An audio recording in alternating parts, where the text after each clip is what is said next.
sell this. Okay, so actually improving, and this is actually doing some pretty good revenue as well in the US, right? But bundling them, rather than selling one product, can you improve the product? Can you put it or match it with other related products that you can sell for a different price point?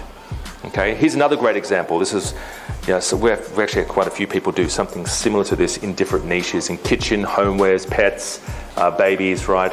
It's a newborn baby gift set, right? Keepsake box in pink with baby clothes, teddy bear, and gifts for a new baby girl. All right, so it's doing some pretty good revenue as well, this one.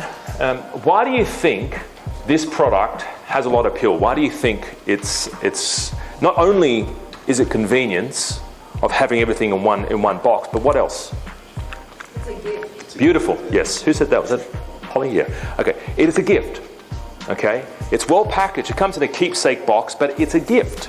So you've got the baby showers, you've got the other stuff that happens, so there's a lot of opportunities to birthday gifts, that kind of thing, right? But you go after the gift market. The gift market is actually a huge market. If you're selling a particular product and it's poorly packaged or really bad packaging, no one's going to give that as a gift, so you miss out in the gift market, okay? And there's some products out there you don't really want to be gifting, like adult toys, right? It gives a wrong message.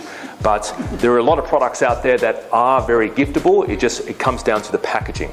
All right, and that's why we talk a bit about packaging, making sure that your package, you focus a little bit on packaging and making it look nice, so that way you go after that gift market, okay?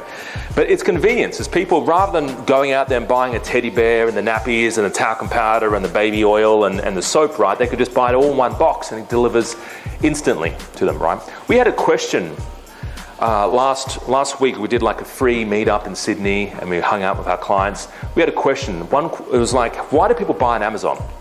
He said, Alex, there's a convenience store across the road and there's a hardware over there. Why go to Amazon? Just walk across the road, right? So why do you think people buy of Amazon? More convenience. Convenience, laziness, cheaper. It's the orientation. Yeah, they could be trained to do it and they're just used to doing it.